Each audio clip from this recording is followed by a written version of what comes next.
Good morning, students of class 5. Today we will proceed with safety from fire. Now, safety from fire means to हम कैसे अपने आप को आग से सुरक्षित रख सकते हैं.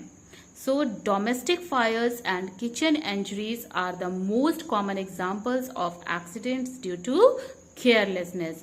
यानी घरों में आग लग जाना और किचन में ऐसी चोट लग जाना, ये एक बहुत ही कॉमन एग्जाम्पल है हमारे एक्सीडेंट्स का. और ऐसा क्यों होता है?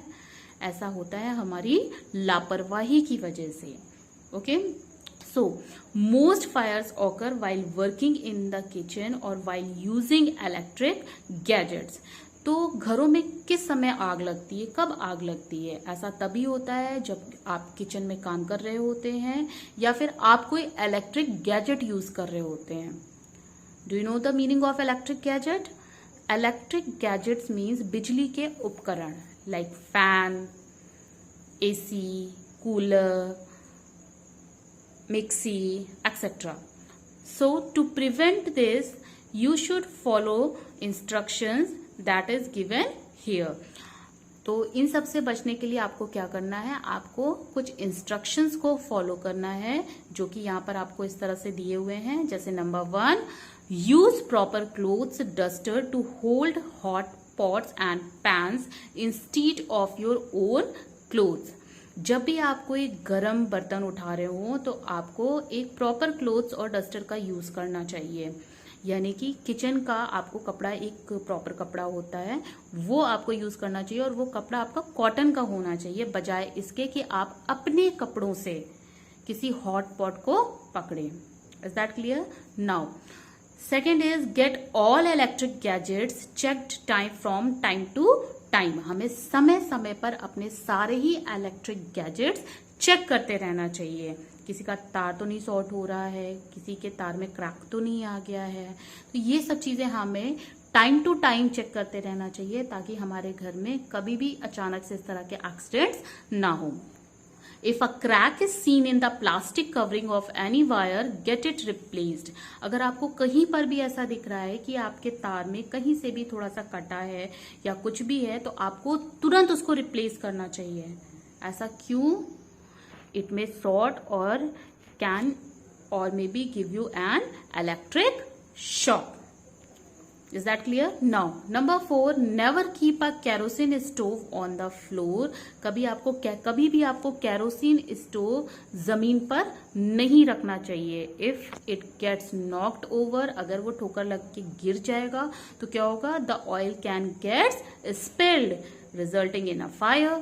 क्या होगा? वो तेल जो होगा वो आपकी जमीन पर गिर जाएगा और उसका नतीजा क्या निकलेगा? नतीजा निकलेगा कि आग लग जाएगी. ठीक है, तो इस चीज का ध्यान रखना है.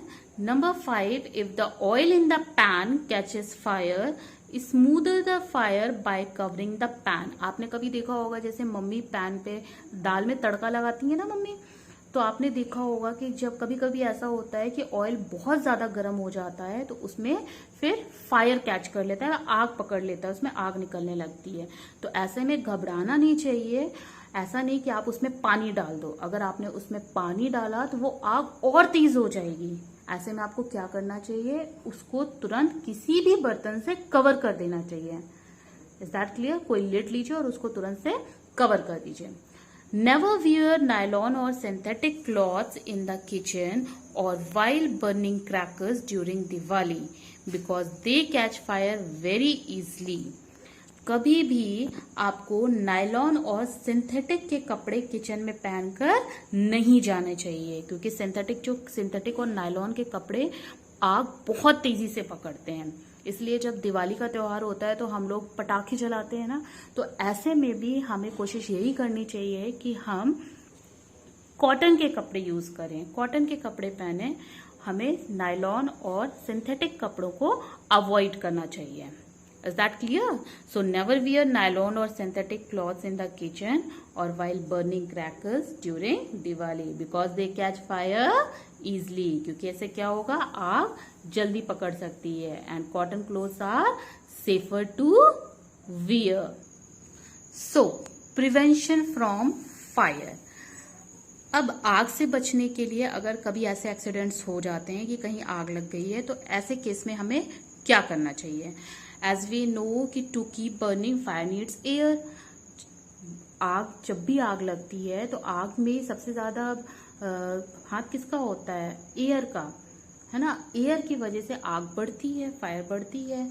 So one method of putting out fire is to cut off the air supply. तो सबसे बड़ा तरीका जो है फायर को बुझाने का, वो सबसे बड़ा तरीका ये है कि आपको एयर को पास होने से बचाना है, यानी कि आपको ऐसा करना है कि वहां तक एयर ना पहुंचे। ऐसा आप कैसे कर सकते हो? थ्रोइंग मड और sand over the fire cuts of air supply bye covering the substance on fire. किसी भी चीज में, जिस चीज में भी आग लगी है, आप उसमें क्या कर सकते हो? मिट्टी डाल सकते हो, बालू डाल सकते हो। तो मिट्टी और बालू डालने से क्या होगा कि एयर वहां तक नहीं पहुंचेगी और वो आग बुझ जाएगी। Number 2, pouring water over the fire cools down the burning substance and also cuts off its air supply। एक और तरीका भी होता है कि अगर किसी चीज में आग लगी है तो आप उसमें पानी भी डाल सकते हो। Is that clear? पानी भी डाल सकते हो। पानी भी क्या करता है? आग को बुझाने का काम करता है। Now, fire caused by electricity can be put off by throwing sand over it. अगर इलेक्ट्रिसिटी की वजह से, अगर बिजली की वजह से आग लगी है तो वहां पर आपको क्या करना चाहिए? आपको वहां पर बालू डालना चाहिए। There are some fire extinguishers to put off such fires. और अगर बिजली की वजह से आग लगी है तो वहां पर फायर एक्सटिंग्विशर्स होते हैं। ये एक तरीके का डिवाइस होता है। ओके, जैसे आपने कभी बैंक में देखा होगा, स्कूल्स में, आपने स्कूल्स में देखा होगा फायर एक्सटिंग्विशर होते हैं। तो वो इमरजेंसी के लिए होते हैं कि अगर कभी इस तरह की आग लग जाती है तो उसका यूज होता है आग को बुझाने के लिए। Is that clear? A fire extinguisher is a simple device use to extinguish the fire. It cuts off the supply of air to the fire. इसके फायर एक्सटिंग्विशर का वर्क क्या होता है कि आग में, जहां भी आपकी आग लगी है वहां पर हवा को आने से रोकता है। Remember that water should never be thrown over a fire caused by electricity. अगर कभी भी बिजली की वजह से आग लगी है तो कभी भी आपको पानी नहीं डालना है उस पे। Remember that, do you remember that? कभी भी उस पर पानी नहीं डालना है। Electricity can flow through water and give an electric shock to the person who touches it. इससे क्या होगा कि आपको इलेक्ट्रिक शॉक लगेगा। जो भी इंसान उसको छुएगा उससे क्या होगा? इलेक्ट्रिक शॉक लगेगा। सो इसीलिए कभी भी, यानी बिजली का झटका लगेगा तो इसे कभी नहीं करना चाहिए। अगर कभी भी इलेक्ट्रिसिटी की वजह से कहीं भी आग लगी है तो हमें कहीं पर भी दूर दूर तक वाटर का यूज नहीं करना चाहिए। Is that clear? नाउ